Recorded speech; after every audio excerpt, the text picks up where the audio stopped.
بسم اللہ الرحمن الرحیم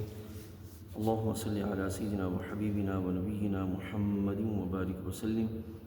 معزز ناظرین، السلام علیکم ورحمۃ اللہ وبرکاتہ۔ قرآن مجید فرقان حمید سے سورہ فاتحہ کے تحت سلسلہ وار گفتگو آپ کے سامنے پیش کی جا رہی ہے۔ آخری جو گفتگو تھی اس میں ہم نے صراط مستقیم کے متعلق کلام کیا کہ اللہ تعالیٰ نے جو قرآن مجید میں رہنمائی کے لحاظ سے وصف بیان فرمایا صراط مستقیم، اس کو انسان جو ہے وہ سمجھے۔ آج انشاءاللہ العزیز جو انسان کے لیے رہنمائی ہے وہ آپ کے سامنے آپ پیش کرتے ہیں۔ خالق کائنات جل وعلا کی بارگاہ سے بندوں کے لیے جو نظام نازل کیا گیا، جس کو نظام ہدایت کہتے ہیں،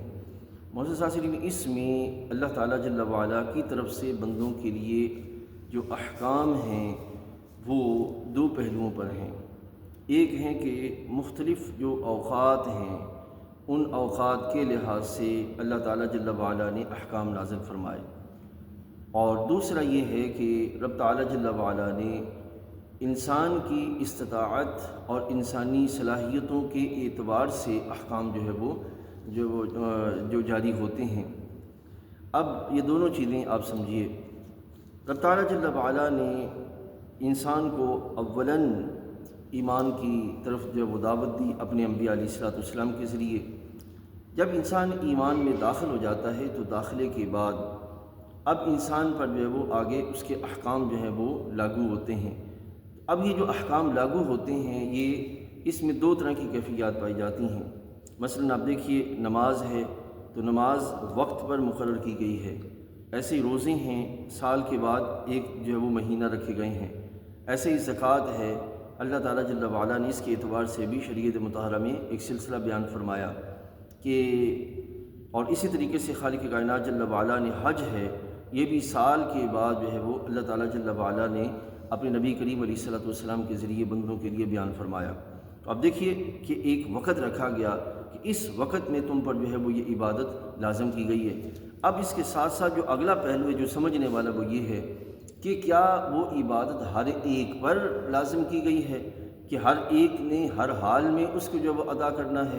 معزز ناظرین، ایسا نہیں ہے، بلکہ خالق کائنات جل وعلا نے اپنے احکام جو نازل فرمائے کہ یہ تم نے وقت مقررہ پر ان اوقات میں ادا کرنے ہیں، تو ساتھ ہی ساتھ خالق کائنات جل وعلا نے بندوں کی استطاعت کا بھی بیان فرمایا رسول کریم علیہ السلام کے ذریعے کہ اس استطاعت میں ہوگا، اس صلاحیت میں ہوگا، یہ ایبلٹی ہوگی تو بندہ جو ہے وہ یہ حکم بجا لائے گا، اور اگر یہ ایبلٹی نہیں ہوگی تو بندہ جو ہے وہ حکم بجا نہیں لائے گا، یعنی کہ اس کو جو ہے وہ چھوٹ دے دی گئی، رخصت دے دی گئی۔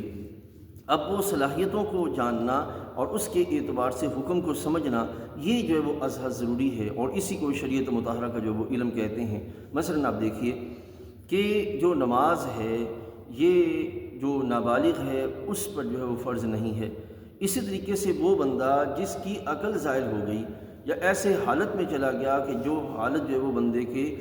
مدہوشی کی یا جو ہے وہ عقل کے زائل ہونے کا سبب بنتی ہے، اس وقت میں جا کر بھی جو ہے وہ وقتی طور پر انسان پر سے نماز کی جو حالت ہے وہ اٹھا لی جاتی ہے، حکم جو ہے وہ اٹھ جاتا ہے۔ اب دیکھیں کہ جو صلاحیت ہے، سکت ہے، استطاعت جب آ گئی اس وقت میں جو حکم ہے اس سے پہلے نہیں ہے۔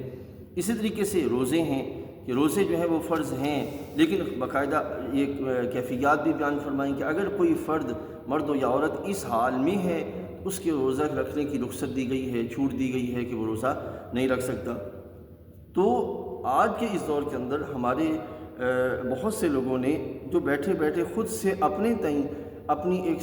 صلاحیت اور اپنی ایک استطاعت بنا لی کہ میں یہ نہیں کر سکتا، حالانکہ خالق کائنات جل وعلا نے جو احکام جاری کیے نبی کریم علیہ السلام کے ذریعے، اور ان احکام میں جو بندوں کے اعتبار سے استطاعت اور سکت کی کیفیت بیان کی گئی ہے، بندہ اس کو سامنے رکھے تو وہ سارے اعمال جو عطا کیے گئے ہیں وہ بندوں کے کرنے کے لیے کیے گئے ہیں، اور بندہ ان دائرے میں رہ کر بھی سکتا ہے۔ لیکن آج کا انسان جو ہے وہ یہ جو اپنی خود ساختہ رخصت کے پہلو کی طرف جو ہے وہ بڑھ رہا ہے، اس کے سبب وہ احکام الہیہ کے پہلوؤں سے بھی جو وہ دوری اختیار کر رہا ہے، یا بغاوت کی طرف ہے، یا وہ رخصت کے رستوں پر جو وہ چلنا چاہتا ہے۔ تو اس اعتبار سے معزز ناظرین یہ بہت ضروری ہے یہ سمجھا جائے ایک یہ کہ کیا وقت ہے کہ جو رب کا حکم ادا کرنا ہے، اور دوسرا یہ کہ کیا صلاحیت ہے، کیا شرائط ہیں کہ جن پہ انسان جو ہے پورا اتر کر اپنے جو ہے وہ احکام بجا لائے، اللہ کی بارگاہ میں جو ہے وہ کامیابی کے راستے پر چلنا اس کے لیے ممکن ہو سکے۔ تو ان پہلوؤں کو جاننا ہر مومن مسلمان مرد و عورت پر لازم ہے۔ اللہ تعالی ہمیں جو ہے وہ سمجھ و عمل کی توفیق عطا فرمائے۔ السلام علیکم ورحمۃ اللہ۔